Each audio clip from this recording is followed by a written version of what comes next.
उत्तर प्रदेश नैमिषारण्य के पास में एक स्थान पड़ता है, स्थान का नाम है संडीला। वहाँ के सूबेदार संडीले में रहते थे, लेकिन वृंदावन के श्री मदन मोहन जी, उनसे इनकी बड़ी प्रीति थी। कभी कभी वृंदावन जाते थे और मदन मोहन जी का रूप देख करके ये इतने आनंदित हो जाते थे, बस उनको देखते ही रहते थे। कहते हैं एक बार इन्होंने मदन मोहन जी की बड़ी याद आई, लेकिन कार्य में इतने व्यस्त थे कि वृंदावन नहीं जा पा रहे थे। तो नगर में भ्रमण करते करते वहां पर गुड़ के बहुत सारे छोटे छोटे गुड़ के बाट ऐसे एक बैलगाड़ी के ऊपर रखे थे। इनके मन में आया कि मैं तो वृंदावन नहीं जा पा रहा, ठाकुर जी के लिए कुछ प्रसाद भिजवा देता हूँ। और इन्होंने खूब सारी बैलगाड़ियां भर के गुड़ वृंदावन भिजवा दिया। गुड़ बेचने वालों ने इनसे कहा कि भैया तुम जितने रुपए में यहाँ से गुड़ खरीद के और पूरा किराया देकर के वृंदावन भिजवा रहे, इतने में तो तुम एक व्यक्ति को कुछ धन दे करके वृंदावन भेज दो, वृंदावन से गुड़ खरीद के ठाकुर जी के मंदिर में दे देते हैं, इतना पैसा क्यों लगवा रहे हो। सूरदास जी बोले कि हाँ, वृंदावन से यही गुड़ के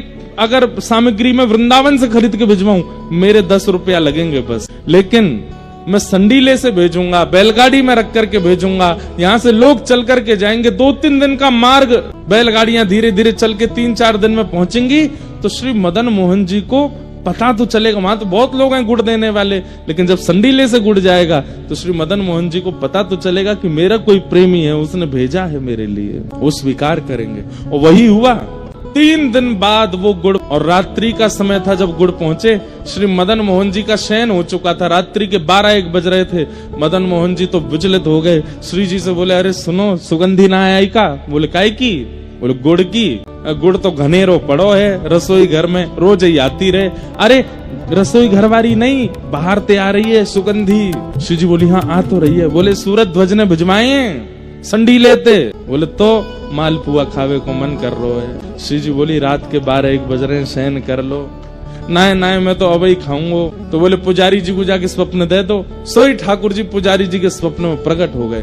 पुजारी जी बोले धन्य भाग्य, अहो भाग्य, इतने वर्षों से सेवा कर रहा हूँ, ठाकुर जी मेरी सेवा से निश्चित प्रसन्न हो गए, जो मेरे स्वप्न में आके दर्शन दे रहे हैं। ठाकुर जी बोले तेरी सेवा ते प्रसन्न ना है भयो में। तो बोले मंदिर के द्वार पे गुड़ की बैलगाड़ी खड़ी है, उन गुड़न की जल्दी रसोई घर में धरवाओ, और अभी इसी वक्त रात्रि में रसोई खोल के पुआ बनाओ और पुआ बना के भोग लगाओ। पुजारी जी बोले अच्छा, तो मेरे प्रेम से नहीं रीझे हो आप? ठाकुर जी बोले तो तू रीझ जाऊंगा, लेकिन तू पहले पुआ बनवा। तो पुजारी जी बोले जय जय, नेक देर रुक जाओ, 4 बजे तक सो लो, फिर मैं उठ के बढ़िया बनाई दूंगा। और गुड़ तो बहुत धरो है, पहले पुराना जो रखो है बाकू प्रयोग में ले लेंगे, नए वाले को फिर धीरे धीरे लेते रहेंगे। तो ठाकुर जी क्रोधित हो गए और स्वप्न में ही डांटने लगे। बोले देख तू सवेरे उठेगो, तुम रसोई जैसे स्नान करवे जाएगो, स्नान घर में गिर जाएगो, तेरा मूड फूट जाएगो। अब ही उठ के जा, और अब ही आ वक्त जाए के बाहर ते गुड़ लाए के मुकु पुआ बना, मुकु अब ही पवा, मेरे प्रेमी ने भेजो। अरे मेरो प्रेमी है सूरज ध्वज, मानो वहां से गुड़ भिजवायो है, अभी पुआ बनाओ। रात्रि 12 बजे पुजारी जी उठ के गए, स्नान ध्यान किया। पहली बार इतिहास में 1:30 बजे रात्रि में रसोई बनी, और रसोई में पुआ बने। 2 बजे ठाकुर जी के कपाट खुले, और जाकर के ठाकुर जी को मालपुआ का भोग लगाया, प्रेम से ठाकुर जी ने पाया। और फिर जाकर के बोले अब जाके सो जाओ, अब सोऊंगा मैं तंद। मदन मोहन जी के मंदिर में खड़े होकर के सूरज ध्वज जी एक पद गा रहे थे, नेत्रों में अश्रु भरे हैं, और ठाकुर जी से बस यही कह रहे हैं नाथ मैं आपको छोड़ के किसी और का नहीं हो सकता, बस आपका हूँ। तो पीछे खड़े एक महात्मा सुन रहे थे। जैसे ही इन्होंने कहा संतन की पनही को रक्षक कहूं, पनही मतलब चप्पल, तो उन संत के मन में आया ये कह रहे हैं संतन की पनही को रक्षक, बड़ी बड़ी बात बोल रहे हैं मंदिर में खड़े होकर के, लेकिन ये कर नहीं सकते इस कार्य को। पीछे खड़े एक महात्मा बोले रुक जाओ, कल तुम्हारी परीक्षा लेता हूं मैं। अगले दिन सूरज ध्वज जी जितने दिन वृंदावन रहते थे, अष्टयाम दर्शन करते थे मदन मोहन जी का। अगले दिन जैसे ही मंगला का समय हुआ तो संत आए, मदन मोहन जी उसी समय भीतर प्रवेश कर रहे थे मंदिर में। तो संत आकर के बड़े दुखी होकर के खड़े हो गए। सूरज ध्वज जी ने उनका मुख देखा, बोले भगवान दर्शन करने चलो, मंगला हो रही है। बोले कैसे जाऊं? बोले क्यों?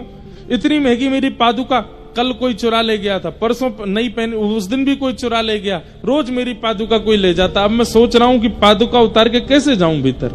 सूरज ध्वज जी बोले मुझे ये सेवा दीजिए, आप दर्शन करो, मैं आपकी पादुका लेके बैठा हूं, आप जब दर्शन करके आ जाओगे आप पादुका पहन लेना, फिर मैं कर लूंगा दर्शन, और ये तो मेरी सेवा है, ये तो मेरा सौभाग्य। संत बोले नहीं नहीं नहीं, तुम्हारा नित्य का मैं देख रहा हूं 3 दिन से, तुम सुबह मंगला दर्शन और फिर श्रृंगार दर्शन और फिर ग्वाल दर्शन, बाल भोग दर्शन, सब राजभोग दर्शन, उत्थापन दर्शन, अष्टयाम दर्शन करते हो, मेरे कारण तुम्हारे दर्शन छूटेंगे। अरे नहीं, आप जाइए ना, आप दर्शन करिए, मंगला छूट जाएगी तो मैं अगला श्रृंगार दर्शन कर लूंगा, आप जाओ। और संत जैसे ही भीतर गए, सूरज ध्वज जी उन पादुकाओं को हृदय से लगा के बैठे और मन में क्या विचार कर रहे हैं, बोले एक पादुका श्याम सुंदर, दूसरी पादुका किशोरी जी हैं।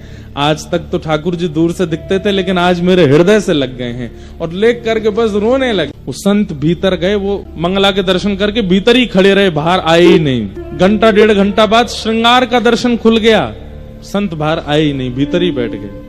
बोला आज देखता हूं, बड़ा कहते हैं संत, कभी तो चिढ़ेगा, कभी तो परेशान होगा, चिल्ला करके बोलेगा कि निकलो बाहर, कहां अंदर बैठ गए हो। लेकिन सूरज ध्वज जी तो बस ऐसे ही बैठे हैं। धीरे धीरे उजाला हो गया, धूप तेज हो गई, श्रृंगार का दर्शन, बाल भोग का दर्शन, ग्वाल का दर्शन, राजभोग तक आ गया। सूरज ध्वज जी ऐसे ही बैठे। मंदिर बंद हो गया, संत जी अंदर ही सो गए। 4 बजे पुनः उत्थापन हुआ, उत्थापन होते ही देखा बाहर अभी भी ऐसे बैठे हैं। थोड़ी और परीक्षा ले लूं, औलाई हो गई, शयन के दर्शन हो रहे हैं, लेकिन अभी भी सूरज ध्वज जी ऐसे ही बैठे। संत का हृदय पिघल गया, बोले कि ये कहते नहीं है, ये है इनके चित्त में, ये संतों की पनही के रक्षक हैं। निकल करके साधु बाहर गए और जाकर के सूरज ध्वज जी को हृदय से लगा लिया, कान पकड़ने लगे, मुझे क्षमा कर दो, मैंने आपकी परीक्षा लेनी चाहिए। कल जब आपके मुख से सुना संतन की पनही को रक्षक कहा हूं, इसलिए जानबूझ करके ऐसा किया कि आपके दर्शन छूटे और अपनी पनहियां आपके हाथ में दे दूं। मुझे अब आप जल्दी जाओ, शयन का दर्शन बंद होने वाला, आपका नियम ना टूटे, मदन मोहन जी को देख आओ।